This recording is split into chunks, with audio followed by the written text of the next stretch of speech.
त्वाम अहम शरणम गतः।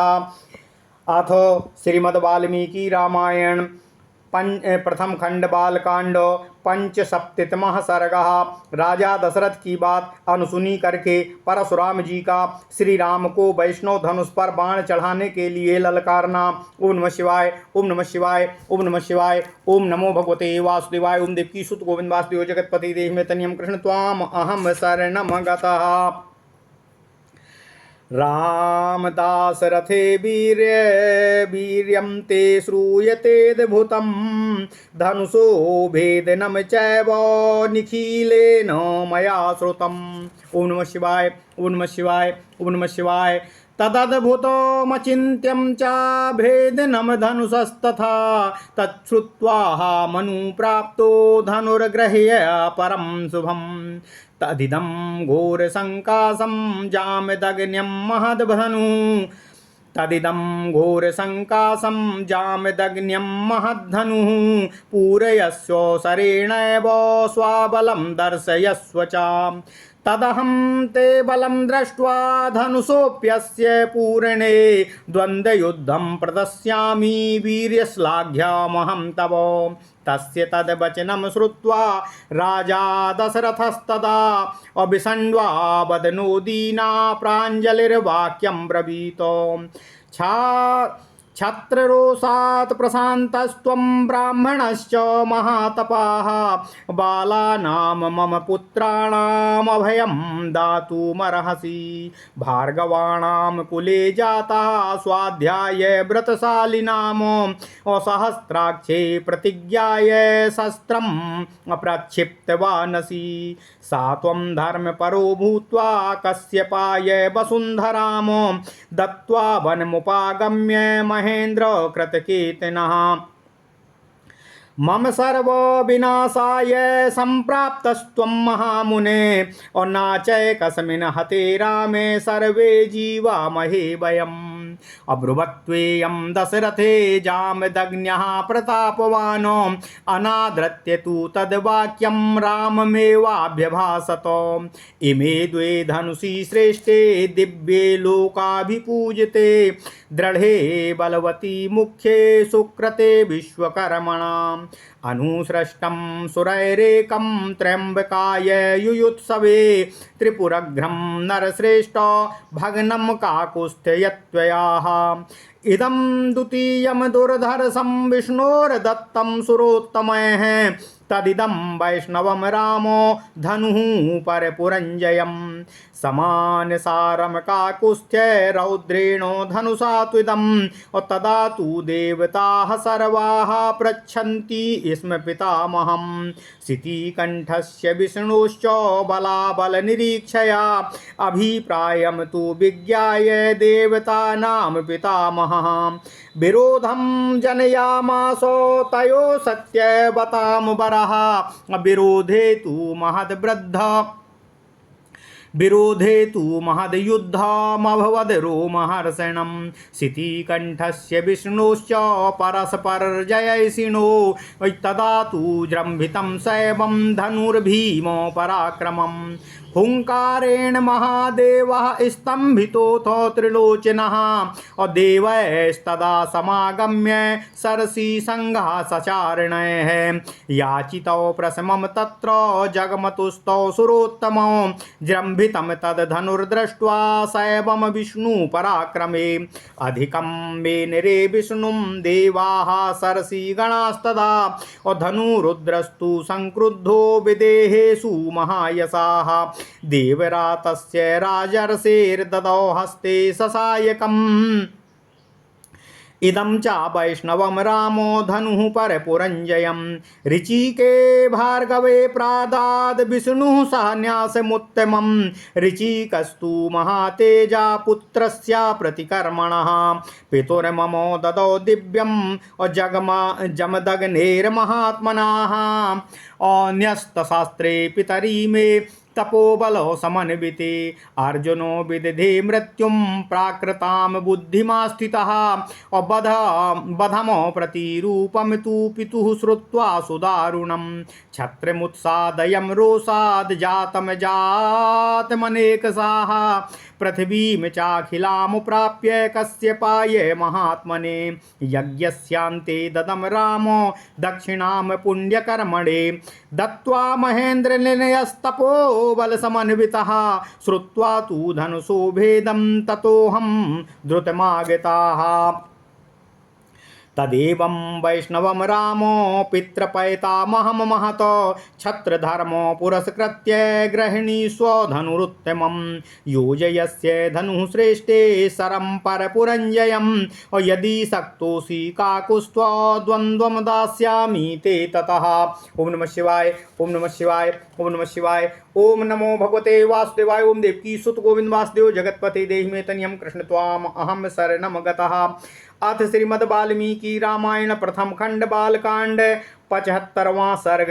राजा दशरथ की बात को अनुसुना करके परशुराम जी का श्री राम को वैष्णव धनुष पर बाण चढ़ाने के लिए ललकारना। ओम नमः शिवाय, ओम नमः शिवाय, ओम नमः शिवाय। ओम नमो भगवते वासुदेवाय। ओम देवकी सुत गोविंद वासुदेव जगतपते देहि मे तनियं कृष्ण त्वाम अहम शरणं गतः। ओम नमः शिवाय, ओम नमः शिवाय।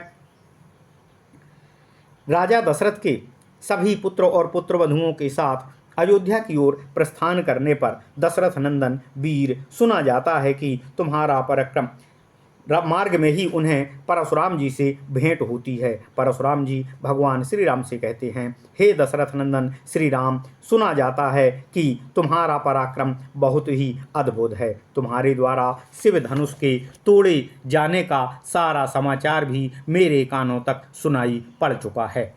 उस धनुष का तोड़ना अद्भुत और अचिंत्य है। उसके टूटने की बात सुनकर मैं एक दूसरा उत्तम धनुष तुम्हारे लिए लेकर आया हूँ। यह है वह जमदग्नि कुमार परशुराम का भयंकर और विशाल धनुष। तुम इसे खींचकर इसके ऊपर बाण चढ़ाओ और अपना बल मुझे दिखाओ। ओम नमः शिवाय, ओम नमः शिवाय। इस धनुष के चढ़ाने में भी तुम्हारा बल कैसा है, यह देखकर मैं तुम्हें ऐसा द्वंद्व युद्ध प्रदान करूंगा जो तुम्हारे पराक्रम के लिए स्पृहणीय होगा।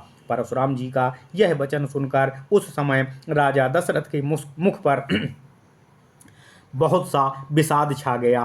वे दीन भाव से हाथ जोड़कर निवेदन करते हुए परशुराम जी से बोले, हे ब्राह्मण, आप स्वाध्याय और व्रत से शोभा पाने वाले भृगुवंशी ब्राह्मणों के कुल में उत्पन्न हुए हैं और स्वयं भी महान पराक्रमी और बड़े ही ब्रह्मज्ञानी हैं। क्षत्रियों पर अपना रोष प्रकट करके अब आपका पौरुष शांत हो चुका है। इसलिए मेरे बालक पुत्रों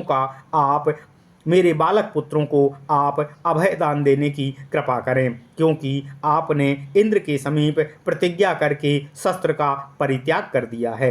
इस तरह आप धर्म में तत्पर हो कश्यप जी को पृथ्वी का दान करके वन में आकर महेंद्र पर्वत पर आश्रम बनाकर रह रहे हैं। हे महामुने, इस प्रकार शस्त्र त्याग की प्रतिज्ञा करके आप मेरा सर्वनाश करने के लिए कैसे उद्यत हो सकते हैं? यदि आप कहें मेरा रोष तो केवल राम पर है, तो एकमात्र राम के मारे जाने पर ही हम सब लोग अपने जीवन का परित्याग कर देंगे। राजा दशरथ इस प्रकार कहते ही रह गए, परंतु प्रतापी परशुराम ने उनके उन वचनों की अवहेलना करके राम से ही बातचीत करना जारी रखा। वे बोले, हे रघुनंदन, ये दो धनुष सबसे श्रेष्ठ और सबसे दिव्य थे। सारा संसार इन्हें सम्मान की दृष्टि से देखता था। साक्षात विश्वकर्मा जी ने इन्हें बनाया था और ये बड़े प्रबल और दृढ़ हैं। हे नरश्रेष्ठ, हे राम, इनमें से एक को देवताओं ने त्रिपुरासुर से युद्ध करने के लिए भगवान शंकर को दे दिया था। हे काकुस्थ कुलनंदन, जिससे त्रिपुर का नाश हुआ वह वही धनुष था जिसे तुमने तोड़ डाला है। और दूसरा दुर्धर्ष धनुष यह है जो मेरे हाथ में है। इसे श्रेष्ठ देवताओं ने भगवान श्री हरि विष्णु को प्रदान किया था। हे श्री राम, शत्रु नगरी पर विजय पाने वाला यह वही वैष्णव धनुष है।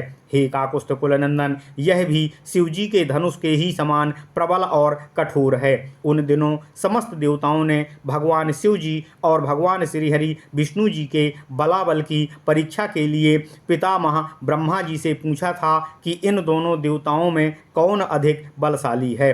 देवताओं के इस अभिप्राय को जानकर सत्यवादियों में श्रेष्ठ पितामह ब्रह्मा जी ने उन दोनों देवताओं शिव और श्रीहरि विष्णु में विरोध उत्पन्न कर दिया। विरोध पैदा होने पर दोनों एक दूसरे को जीतने की इच्छा वाले शिव और श्रीहरि विष्णु में बड़ा भारी युद्ध हुआ जो रोंगटे खड़े करने वाला था।